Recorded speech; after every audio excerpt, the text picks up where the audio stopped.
This is Metro doing a video about pens. I don't do videos for EDC stuff very often, but here's go because it's too awesome not to share in a video. So I've been making markers recently because I've been tired of just general Sharpie markers being a little less than more of a luxurious experience. I use a marker and I use a pen every day for marking orders and that kind of thing for Skinth and some other projects. So this is kind of the evolution of where I went. For a long time, I carried Lamy ones because they're nearly indestructible. But at some point, after recapping and capping and recapping and capping, the mechanism would fail for right here in the cap, and also the inserts didn't last as long as I'd like. It didn't last long. The clip is nice, but it's again it would stretch out over time, especially if you're wearing like jeans or something like that, and it gets brushed up, and it would kind of do that thing. And then I backed the tie bolt on Kickstarter, and I got the first run. This is the simple one. It's not adorned or anything.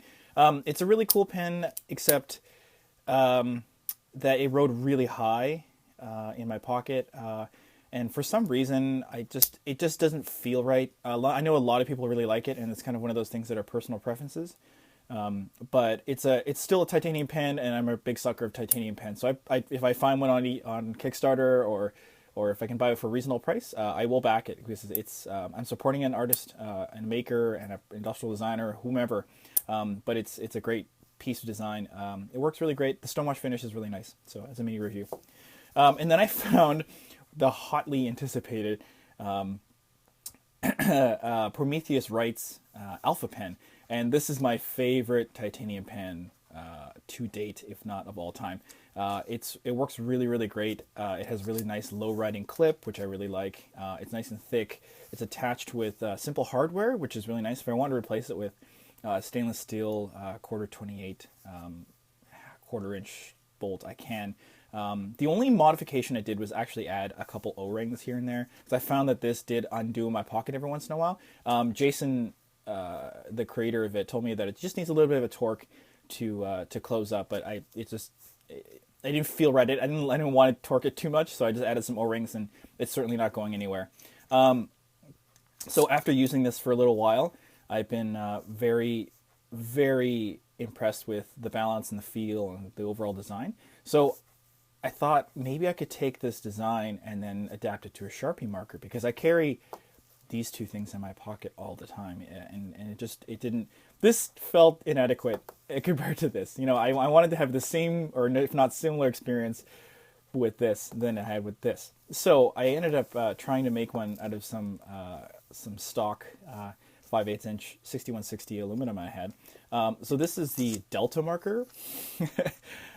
I contacted Jason and said, like, hey, I don't think I can call this the beta marker because it's not really even close to what your design looks like. So a Delta marker is at least 2 steps down. It's not exactly the best. It's similar design. It's got a couple O-rings. This one's missing. I had to take it off for something else. But it's really close to what the Alpha pen, except it's just enlarged. So what it is the insert and the sponge and the tip of a Sharpie marker, because the stainless Sharpie markers are very expensive to buy for the refills. So I wanted something inexpensive so I can replace it, because I go through markers like 2 a week maybe, and I write a lot. So that's kind of cool. I went through that. This is a San Remu. I can't remember the model, but it's some pocket clip I found, and it works great. That kind of thing. So it worked really great. I used it for about a week, and I wanted to try other materials, because this was so relatively simple to make. It was only about 20 operations, which is, if you think about it, it's not that many for a piece that's this complicated. So I made another one, a short version of it, but I sent that off to a friend of mine because I know he'll appreciate it as much. And it didn't have a pocket clip. He's very capable with the machine shop, so he can add a pocket clip, but I think he'll really like it. And then last week, I went to McMaster Car and found some Tellurium Copper. So this is the Tellurium Copper version of it. This is the same as the shorty version that I made. It's not that much shorter. It's only about a quarter inch shorter, but that's as short as I can make it for the mechanism inside. This, in fact, the cap is actually too short. It's really dangerously close to thin at the top here. So I extended this out the 3/8 inch that it needed to accommodate the tip for sure, and then have a solid end so that I could mount a threaded pocket clip if I ever found or made one or something like that. So I changed the design a little bit. And what happened here is that I shortened up the barrel in the middle because I knew that it didn't really matter how long this was. It was only a matter of what it felt like when it was capped, and that's pretty much perfect. I added a series of ribbing at the front on the middle section, and then 4 more ribs on the cap itself, just to continue the design. So even if it's capped or not capped, it still looks like a continuation of the ribbing. So I really, really like that. It provides just enough positive connection. So I'm looking to get a pocket clip for it. Tellurium Copper is one of the nicest machining experiences I've had in a long time. It came off like chips. It came off with really sharp, high-speed steel bits. You know, I didn't have to use carbide bits. It was really, really nice to have that experience, and then it come out with such a great product in the end with a little bit of prototyping experience. So it's quite heavy. I've engaged like maybe 3 to 4 times heavier than the aluminum version, which is, it's copper. It is what it is. It's a material choice. It's very nice. I have some brass coming, as well as some clear acrylic, just for fun. I had made one out of Delrin. It was really hard to work with. The tap I was using, the die I was using to make the threads for the outside thing, it didn't cut quite cleanly on the Delrin, just because Delrin flexes and it compresses the material. So the die compressed it and then didn't cut the threads properly. So I abandoned that project pretty quick, but luckily I can use, there's 1,001 uses for Delrin. So I have a huge 5-foot section of Delrin in my shop. So yeah, I just wanted to show off the culmination of this. This is kind of where it came from.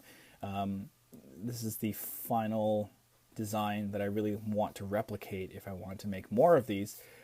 These, like I said, these are not for sale. I can't sell them because this is it's an adaptation of Jason's design, and I highly respect him. He's a machinist first, a designer second, and everything he makes is just perfect. This is nowhere near as nice as this.